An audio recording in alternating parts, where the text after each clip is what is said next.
રામ રામ અશ્વ મારા આત્માના એક નવા એપિસોડની અંદર હું રવિ બસિયા જે છે આપ બધાનું હાર્દિક સ્વાગત કરું છું. મિત્રો, વાત કરવી છે ખૂબ જબરજસ્ત, ખૂબ રસપ્રદ અને ખૂબ માહિતીવાળી. આપણે બધા જે છે ને મનુષ્ય વિશે ખૂબ ઘણું બધું જાણતા હોય, આપણને આપણી ખબર હોય મનુષ્યની અંદર શું આવે.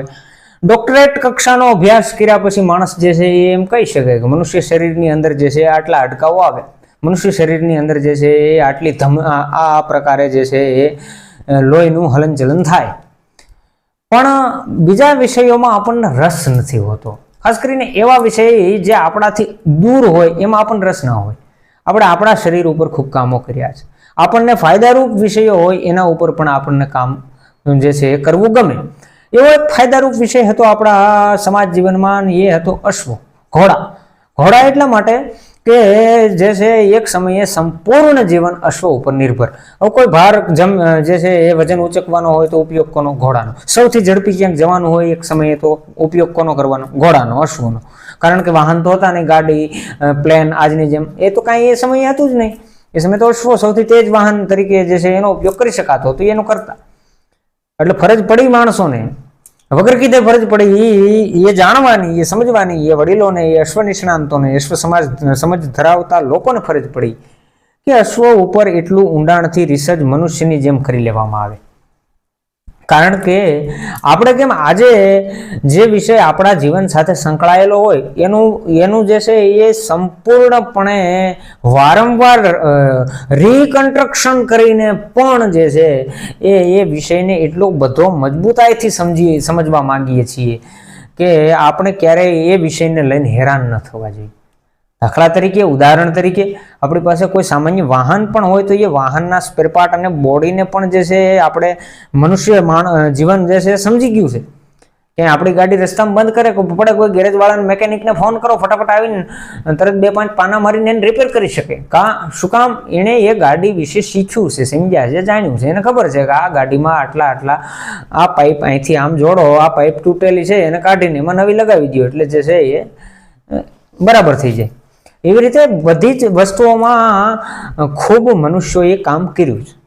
હાલાકી અશ્વના વિષયમાં કામ કર્યું, પણ અશ્વનું હાડકું જે છે એવી વસ્તુ હતી કે ભાંગી જાય તો પાછું સંધાય નહીં એમ.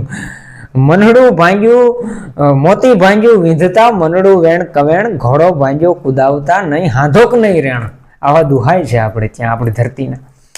એટલે એ છે વાત આપણે કરવી છે ઘોડાના શરીરમાં કુલ કેટલા હાડકા હોય ને આ હાડકા એના શરીરના કયા કયા અંગમાં હોય. મારી શરૂઆતની વાત આપ સમજી ગયા છો. આ અશ્વ નિષ્ણાંતોએ જાણ્યું એટલા માટે કે અશ્વના સંવેદનશીલ ભાગો જાણવા, અશ્વના હાડકાઓ વિશે જાણવું અને અશ્વના શરીરને, અશ્વ વિજ્ઞાનને અને બધું સમજી અને અશ્વને સુવ્યવસ્થિત ટ્રેન કરી અને ચલાવવું, એવી રીતે ચલાવવું, એના શરીરના અંદરના અવયવોને જાણી લેવા, જેથી આપણે ચલાવતી વખતે એને નુકસાન ન થાય એની કાળજી લઈ. અને કદાચ કાંઈ નાનું મોટું નુકસાન અશ્વને થયું હોય તો એને તરત સારવાર મળે, ટ્રીટમેન્ટ મળે, એની કાળજી લઈ. કેવી રીતે ટ્રીટમેન્ટ કરવી એની કાળજી લઈ. કયા ભાગમાં કયા હાડકાઓ આવે એ જાણી લઈ. એટલે ખૂબ રસપ્રદ વિષય છે ને આ આજે આપણે પણ જાણવું ખૂબ જરૂરી છે. તો માટે આવો શરૂ કરીએ. એ પહેલાં આપણે મારી આ ચેનલ પર નવા હોય તો એને સબસ્ક્રાઇબ કરીને બેલ આઇકનને પ્રેસ કરો, જેથી કરીને અમારા નવા વિડીયો આવે તો એમની નોટિફિકેશન આપને મળતી રહે.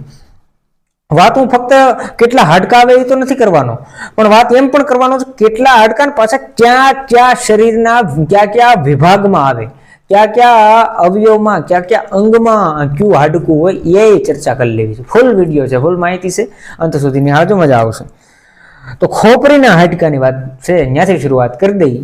તો અશ્વને ઘોડાની ખોપરીના હાડકાઓ જે છે એ 38 ખોપરીમાં એમને હાડકા આવેલા હોય છે. ત્યાર પછી કાનના 3 હાડકા એમની સાથે 38 હાડકા ખોપરીના હોય છે. પછી બીજા ક્રમે જે છે એ જડબાના હાડકા. જડબાના હાડકા ઘોડાને 2 આવે છે, એટલે એ છે. પછી કશેરુકા જે છે એ 54 છે, જેના અલગ અલગ ભાગમાં જો ડિવાઈડ કરીએ તો એ હાડકામાં ગરદનના હાડકા 7 એમની ગરદનના હાડકા થાય. છાતીના હાડકા જે છે એ 18 થાય. ઘોડાની ગરદનના હાડકા 7, છાતીના હાડકા 18, પીઠના હાડકા જે છે એ અશ્વને 6 અને પૂંછડાના 15 થી 20 હાડકા થાય. કમરસ્થથી 5 કમરસ્થથી હાડકાઓ જે છે એ 5 થાય અને પાંસળી અશ્વની જે છે એ 36 થાય, પાંસળી જે છે એ 36. ત્યાર પછી સ્કંધ જે છે એનું હાડકું 1 હોય. અને હવે વાત કરવી આગળના પગના હાડકાઓ વિશે, તો આગળના પગના હાડકા 40 જેટલા હોય અને પાછળના પગના હાડકાઓ અશ્વની અંદર જે છે એ પણ જે છે એ 40 જેટલા હોય. આમ આ બધા જ હાડકાનો સરવાળો કરીએ, આ બધા જ ઘોડાના જેટલા અંગો, જેમ મેં કીધું, ખોપરીના હાડકા, જડબાના હાડકા, કશેરુકા, ગરદન, છાતી, પીઠના, પૂંછડાના, સ્કંધ, પાંસળીના જે છે એ આગળના પાછળના પગના, આ બધા જ હાડકાઓનો સરેરાશ ટોટલ કરીએ તો કુલ ટોટલ 210 હાડકા અથવા તો એમનાથી વધારે થાય છે અશ્વની અંદર. આવું પુસ્તકોમાં જે છે આલેખન આપણા અશ્વ સમજ ધરાવતા લોકોએ કરેલું છે, અશ્વ નિષ્ણાંતોએ કરેલું છે. અને શા માટે કરેલું છે એની મેં શરૂઆતમાં વાત કરી. તો આ હતી એક જબરદસ્ત માહિતી, એક ભરપૂર માહિતી જેના વિશે આપે જાણવું ખૂબ જરૂરી હતું. અશ્વ પ્રેમીઓએ પણ જાણવું જરૂરી હતું. કાલ સવારે કોઈ પ્રશ્ન કરે કે અશ્વના શરીરમાં કેટલા હાડકા આવે, તો આપણને ખબર પડે કે ભાઈ ટોટલ 210 હાડકા આવે અશ્વના શરીરમાં. 210 હાડકા અશ્વના શરીરમાં આવે. ખોપરીમાં 38 આવે, જડબામાં 2 આવે, ગરદનના હાથ, છાતીના 18. આપણે ગમે તે રીતે કહી શકીએ. ભલે જે છે એ આપણને આ નોલેજ હોય તો એ ઘણું ઉપયોગી થાય. એટલે આ એક નોલેજેબલ વાત હતી, એજ્યુકેશન પર્પસ માટે આ વિડીયો હતો આજનો.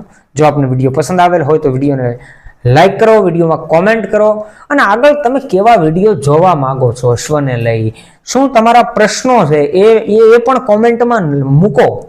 કારણ કે અમે અવારનવાર આ વિષયોને જોતા હોઈએ છીએ, કોમેન્ટોને વાંચીએ છીએ, નિહાળીએ છીએ અને એ વિષય ઉપર પાછા કામ કરીએ છીએ. અમે જાણવા માંગીએ છીએ કે ખરેખર જે અમે વિડીયો બનાવીએ છીએ એ વિડીયોમાં લોકોને કયા વિષયોને જાણવામાં વધારે રસ છે અથવા કયા વિષયથી લોકો અજાણ છે જે અમે લોકોને જણાવી શકીએ, માધ્યમ બની શકીએ અમે. એટલે એ છે. બાકી અમને સારા લાગે એ કોન્ટેન્ટ અમે મૂકતા રહીએ છીએ અમારી રીતે. જે અમને સજેસ્ટ કરે છે અમારા મિત્રો એ અમે મૂકીએ છીએ આ ચેનલ પર. અને જે અમને સારું લાગે, અમારા મિત્રોને સારું લાગે એ બધું મૂકીએ છીએ. કોમેન્ટો આવે છે એ વિષય પણ સારું હોય તો એ વિડીયો પણ બનાવતા હોઈએ છીએ. માટે કોમેન્ટ કરો કે કેવા વિષયને લઈને આપ વિડીયો જોવા માંગો છો અશ્વના, અને સાહિત્યની કઈ વાત એવી છે જે આપને જાણવામાં રસ છે એ વિષયને જરૂર કોમેન્ટમાં જણાવો. ચેનલને સબસ્ક્રાઇબ કરી અને બેલ આઇકનને પ્રેસ કરો જેથી આપ અમારી સાથે જોડાઈ જાઓ. બેલ આઇકનને પ્રેસ કરવાથી અમારા વિડીયો નવા આવે તો નોટિફિકેશન તમારા ફોનમાં સીધી ઉપર આવી જાય અને એની માહિતી મળે. તો મળીશું આપણે નવા વિડીયોમાં. ત્યાં સુધી ધન્યવાદ. રામ રામ.